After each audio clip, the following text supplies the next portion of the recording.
So, guys, I would like to give controversy, then controversy. This fight here, guys, does bring me chills. When I watch this fight, guys, I look back at it, and it just doesn't make sense. Andy Ruiz versus Jarrell Miller. Guys, Jarrell Miller already had to fail several drug tests in his AJ fight in 2019. Andy Ruiz takes over, and now we're seeing these two fight. It's like, on paper, it seems interesting in a 12-round fight, but yet again, it was just hard for me to watch. The first round, like, Andy Ruiz goes in, stays in the fight, and he obliterates him. Andy Ruiz was showing a lot of good, surprising facts of what he was doing in the fight. He was doing a good job, and he was actually studying a good amount of interesting, should I say, like, counter punches or even interesting jabs. He was doing a good job trying to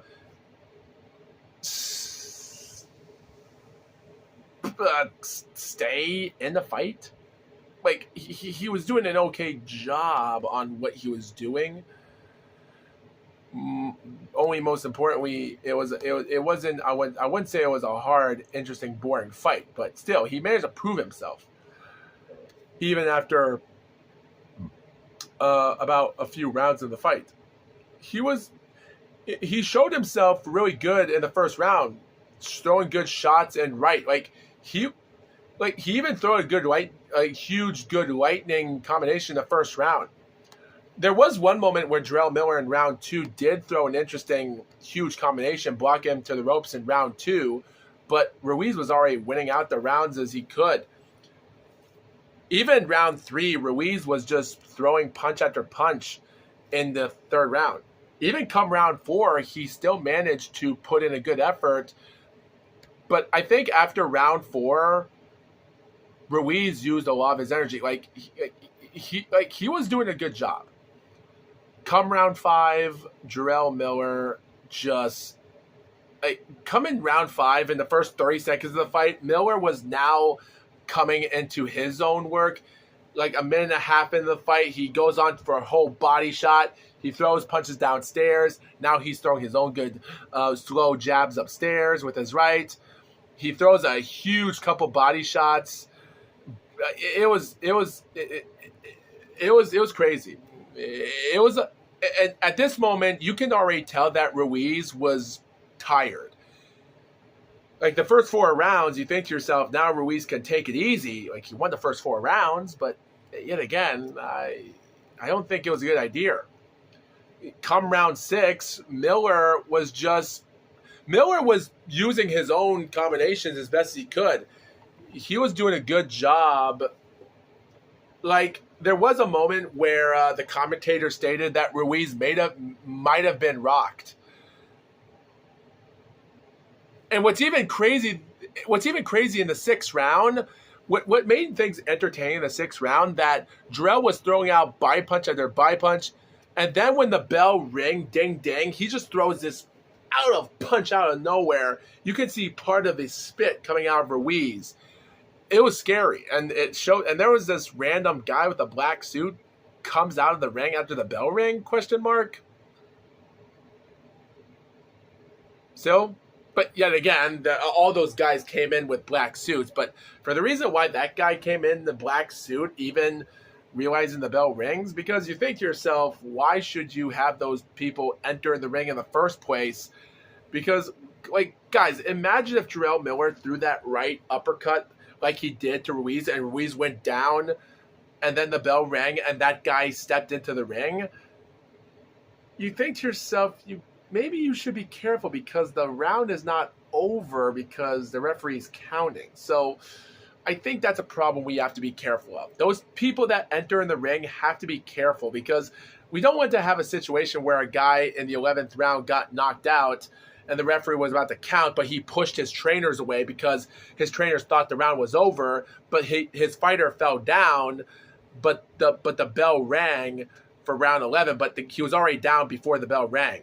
And then after he was down, and then he got back up. The bell finally rung, and the final round, the fight was a disqualification because his trainer came out. I think we got to be careful in the future with those people. So those guys got to learn. Skipping to round 7, and again, Miller gets to round 7 easy.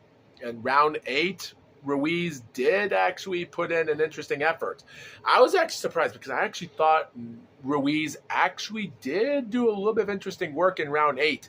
There was some close shades once in a while. But yet again, Miller kind of had it a tiny bit easy on that. But there was a time when Ruiz did put a little bit of work into it. But it was a Miller round mostly. And come round 9, again, like 2 minutes into the third and then the 9th round, Miller was just throwing good punches on him a little bit. The final 30 seconds, he already covered him to the ropes at one point. Like, it was crazy. At this moment in round 10, like come round 10, and again, Miller is already tired as well, but he's trying to use all his energy as best he can to win out these rounds. Like, looking at this fight with Miller and how he lost against Dubois just makes me think to myself, like, I don't understand how. I just don't understand how Miller is even...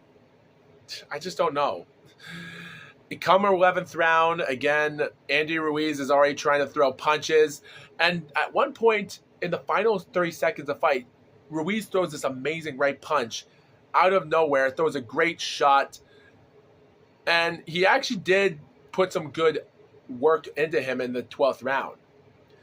Because by round 11, after I thought Ruiz might have won that round in round 11, which I gave it to him for the heck of it, it's already a 6-11 score round, and it's like a Miller fight, in my opinion. So come round 12, and in that final seconds of fight, like there was one point they were throwing on clinches. Like, even though the commentator said that they were somewhat fresh, they were still tired. There was one point where Miller threw the punch, and then Ruiz had his arm out in the back of his head. The referee said, stop, and Miller just threw the punch. It's weird because the referee said, stop, and then gets his arm off of him, and Miller punches him, go. I don't know why the referee went that way. Ruiz does continue on to finish off the fight. Ruiz was finishing off the round as strong as he could. But by the 12th round, it was already a close finish for an end. Miller, in my opinion, 115 to 113. You could say 114 even, like the other two judges did. Yep. They scored out 114 even, but Robert Hoyle had it 116 to 112 for Ruiz. Yeah, no comment. Technically, like I said before, they said they thought they won the fight, but yeah, it's boxers. Boxers say that all the time. Oh, I feel like I won the fight. It happens, but yet again, just skip it.